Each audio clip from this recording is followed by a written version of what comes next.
Greetings everyone, my name is Dr. Jason Freeman. I'd like to welcome you all to my channel. In this video, I reviewed the 2023 film Killers of the Flower Moon, starring Robert De Niro, Leonardo DiCaprio, and Lilly Gladstone. I'm going to tell you what I liked about the film, I'm going to tell you what I didn't like about the film, then I'm going to tell you what I think you should see the film or just skip it. So let's get to it.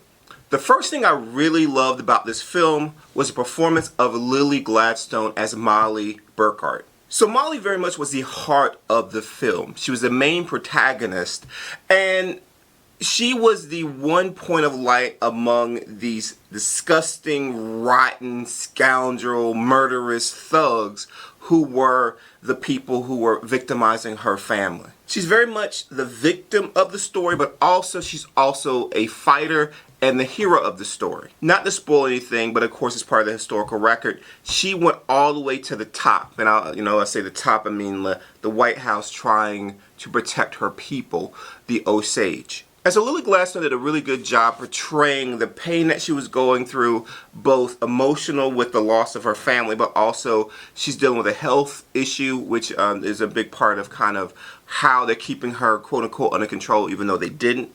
And so she's this person who's going through these physical ailments. She's having a romantic problems with, she's married to this person who's not great. In Leonardo DiCaprio's character, but she's also again dealing with the murders of her family and her people as a whole.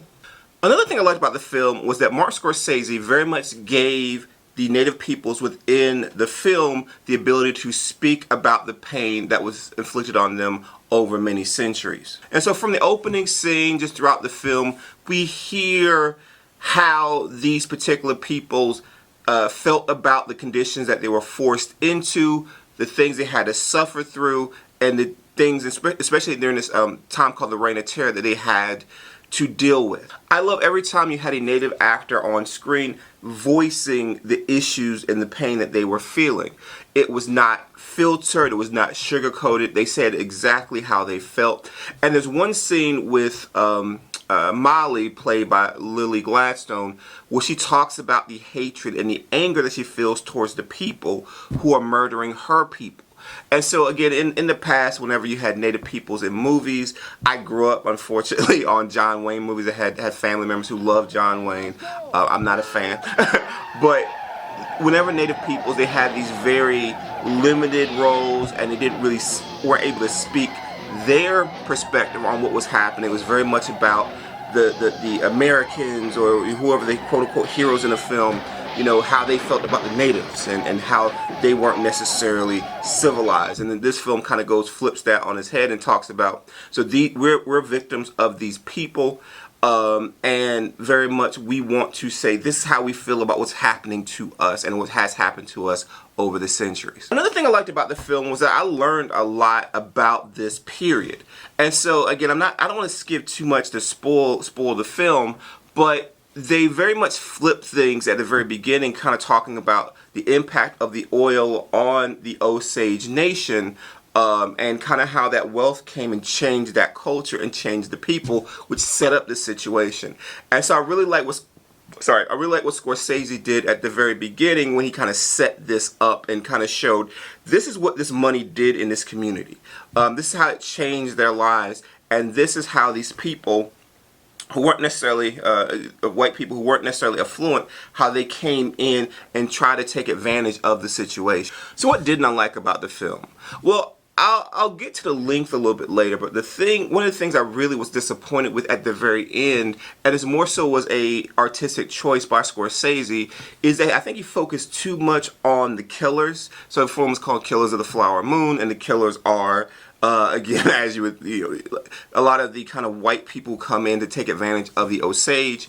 And so I felt like that he did a good job of bringing in the native peoples and kind of giving them voice, but I still think he leaned a lot on showing the killers, the movie from the killer perspective. And I think it would have been better if they had focused in on Molly Burkhart and her family first and foremost, and then brought the killers in kind of as almost these forces of nature, which they were, who came and devastated their family. But if they locked in on her family first, we got to know them, in particular her mother, who I thought probably had a really good story, but we didn't really hear as much about it. If we lock in on the family first, when these murders start to happen, that's I think when we get the level of vitriol that I think we really need to focus on the killers. But because we get the killers first, that we get them almost like Leonardo DiCaprio's character, almost like more sympathetic based on what he kind of went through. I think there's a lot more sympathy for the killers than really should have been there. I think it should have focused on the family in particular, and then the native people, and humanized them a little bit more. Scorsese did a good job of humanizing them. But I think they could have done gave them more depth, more time on screen. And so if you do that, I think again what the killers did gets more of the outrage. I felt it, but I think it gets you more of that. And I think it also makes you feel the tragedy more if you get to know the victims more at the beginning than as we do throughout the film. And I'll go ahead and say it, the film's too long, but here's my thing about the film. I think there's two ways you can go with it. So maybe not too long. I think that what this film could have done, it could have went one way, and it could have cut out some of the murder, because the film does at times feels like a 3.5-hour massacre of this family and of these people. And so if they had shortened and taken some of that out, you know, have some of the key ones, some of the ones of the characters that we get to know, you focus in on those and not show so many. And so you get the impact of these murders, and they could talk about how many more, because they did give the numbers. And then you get to the larger story. It would pick up the pacing more. And so I think it's just so long that you kind of get like, okay, murder, murder, murder, murder. Okay, I'm exhausted. I think that's one way to go. Just cut some of that out and kind of get more of the pacing of the film. The other option is to make it a limited series. So I think it kind of was. I mean, it's a 3.5-hour movie. But once it gets to streaming, just if you break it up, it's a series, and as a series I would watch. I enjoyed that. Like as a series, I think it works better. So should you see the film or just skip it? I definitely think you should see this film. It's a story that should be known more widely. So the film does talk about the Tulsa massacre of African Americans in Oklahoma, where this film is also set. And so I think this tragedy, or I know this tragedy is on par. It took place over a longer period of time, but in regards to the numbers, in regards to the racism and xenophobia that led to it, it's a very similar situation. And so I think this story needs to be known, it needs to be out there more, and it should be something that people are aware of. So I think this film does a great service in that regard. Do you need to see it in a theater? Not necessarily. It's a 3.5-hour movie, and I think you might be better suited watching this at home.